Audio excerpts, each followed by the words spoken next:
Una fue silenciada por pensar demasiado. Otra huyó del convento escondida entre barriles de arenques. Y una más escribió en latín, sorda, sola, y aún así la acusaron de no ser ella.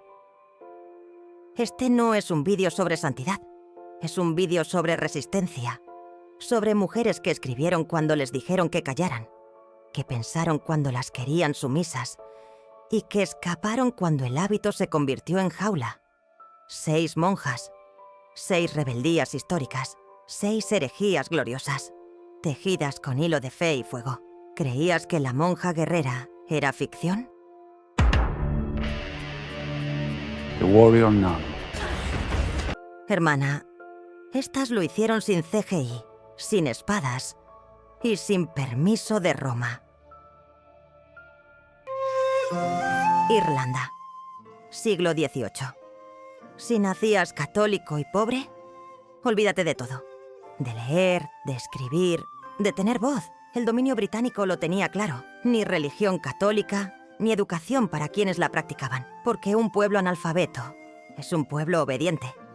Y si encima eres mujer, ni pueblo te consideran. Pero entonces apareció ella, Nano Nagel. De familia rica, sí, pero con conciencia social. Nivel princesa Disney. Mezclada con Katniss Everdeen. This is Katniss Everdeen. Mientras otras iban de misa en misa, Nano se colaba en los barrios más pobres de Cork.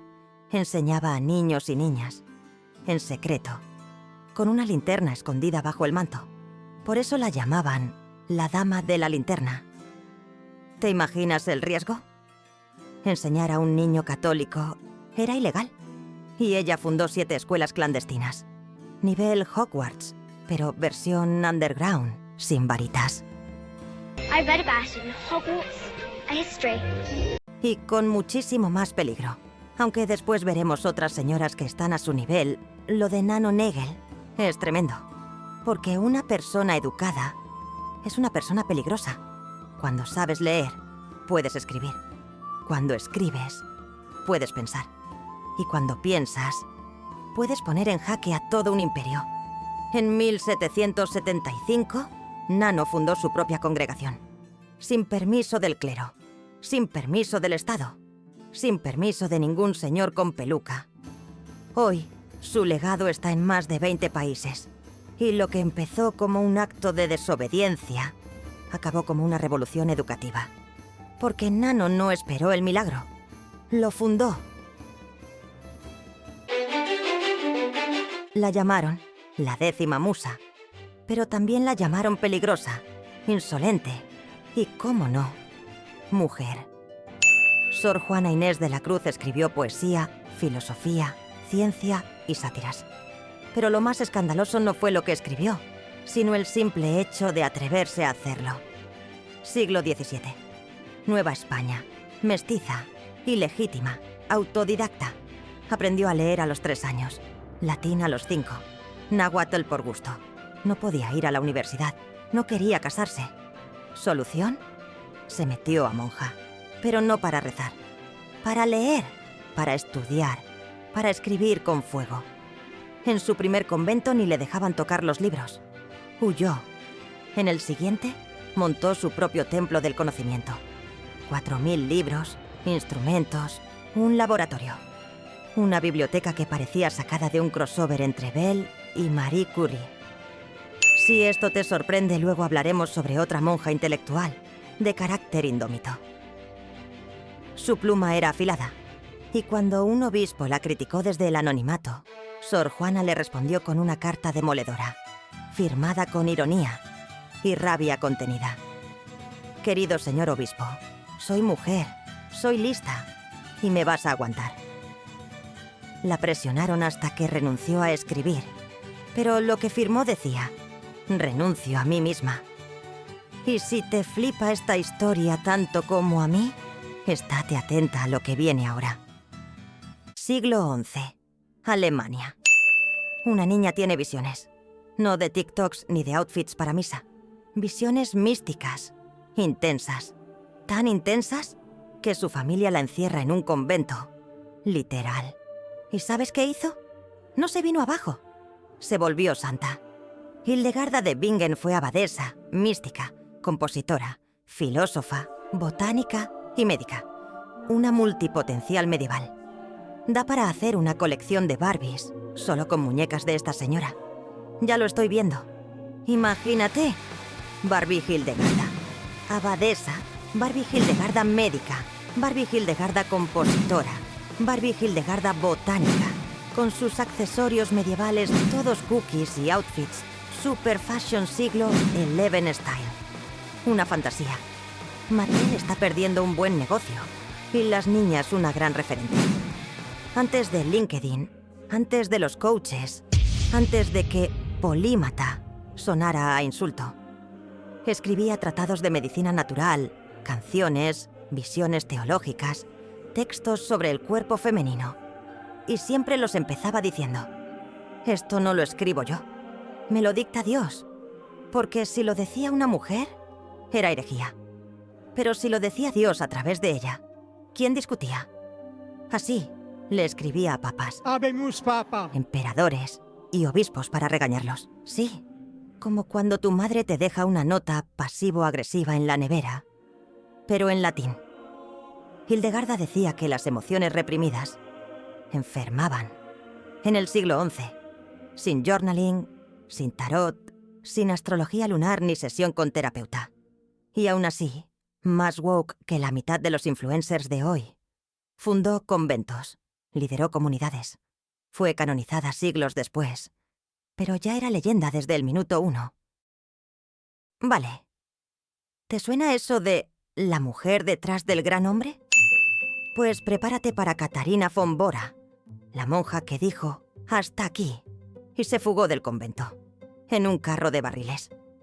No lo hizo sola, estaba con otras de sus hermanas.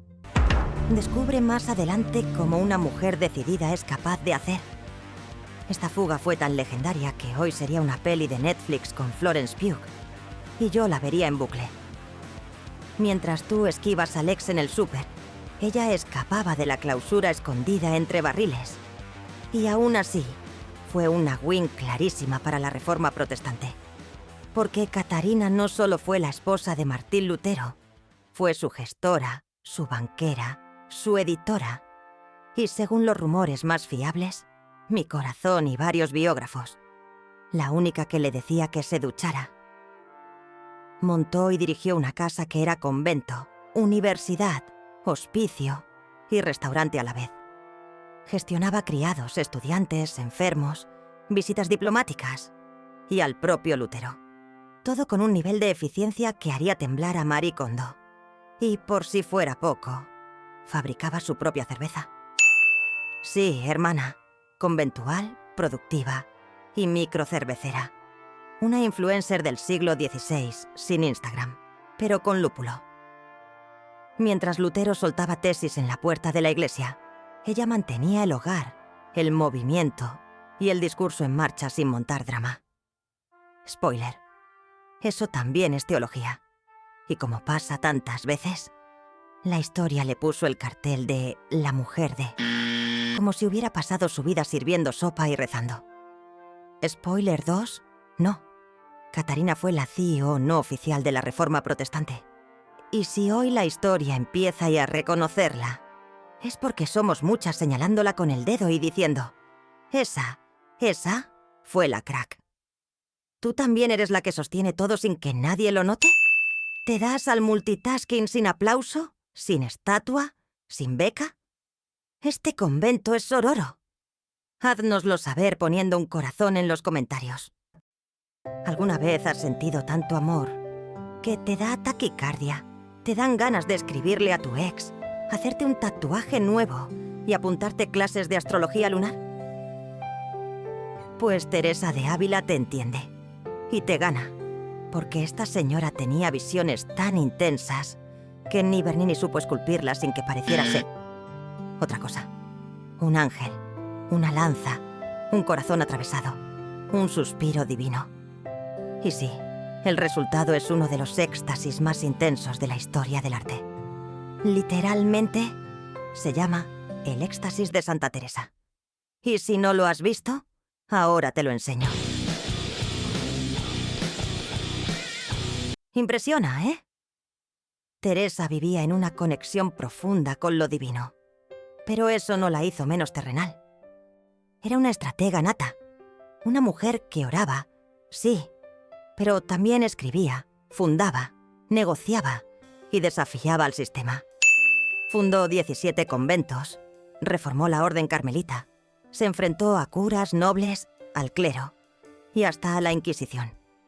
Porque cuando Teresa hablaba, hasta los inquisidores tomaban nota. ¿Y sabes cuál era su crimen? Decir que las mujeres también podían tener experiencia directa con Dios, sin intermediarios, sin confesores, sin pedir permiso. Y como siempre, hubo hombres que dijeron que una mujer no podía escribir así, que seguro alguien la ayudaba, que seguro exageraba, que seguro se lo inventaba. Spoiler, no.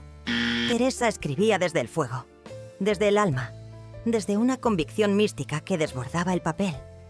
Y aún así, lo hacía con humildad performativa. Siempre decía, soy una pobre mujercilla sin estudios, y luego te soltaba una frase que te cambia la vida. Como esta, también entre los pucheros anda el Señor. Toma ya. Feminismo místico del siglo XVI. Así que la próxima vez que dudes de ti, acuérdate de Teresa y responde con una lanza de palabras afiladas. Y si llegaste hasta aquí, hermana, suscríbete al canal. Este proyecto es como los conventos de Teresa, pequeño, rebelde y lleno de espíritu. Cada clic tuyo es una oración a los algoritmos de YouTube. A muchas mujeres las han silenciado. A Teresa de Cartagena la silenciaron 2 veces. Primero, por ser mujer. Y luego, por quedarse sorda. Pero no la callaron. Teresa fue monja, escritora y filósofa en la Castilla del siglo XV. Era hija de judeoconversos. Vivía en una cultura que sospechaba de su sangre y de su capacidad. Y cuando perdió la audición siendo adulta, en un entorno que no entendía la discapacidad, no se recluyó ni se rindió. Escribió, sin poder oír, sin nadie que validara su inteligencia, sin acceso al conocimiento masculino. Y aún así, escribió 2 de los textos más brillantes del pensamiento místico medieval. Arboleda de los enfermos y Admiración Operum Dei. No son textos de consuelo. Son textos de fuerza, de pensamiento crítico, de afirmación radical. Sí, soy mujer. Sí, soy sorda. Y aún así, tengo algo que decir. Y lo estoy diciendo. Fue una de las primeras mujeres en firmar obras filosóficas en español. Y como no cuadraba en ningún molde, los hombres dijeron que alguien más debía haberlas escrito por ella. Que una mujer no podía escribir con esa claridad. Y menos una mujer sorda. ¿Y qué hizo ella? ¿Les suplicó que la creyeran? Respondió con pura lógica y fuego. Si las mujeres son capaces de pecar, también lo son de pensar. Desde la diversidad funcional, Teresa no solo se expresó, reivindicó su derecho a existir como sujeto pensante. Y lo hizo desde el margen más invisible. Mujer, sorda, sin linaje noble, sin maestro. Eso es revolución. No escribió, a pesar de su discapacidad. Escribió con ella, desde ella, y nos enseñó que el pensamiento no necesita permiso, ni oído, ni prestigio. Solo verdad. Sigue atenta a mujeres con pasado y descubre a mujeres inspiradoras de las que no te hablaron.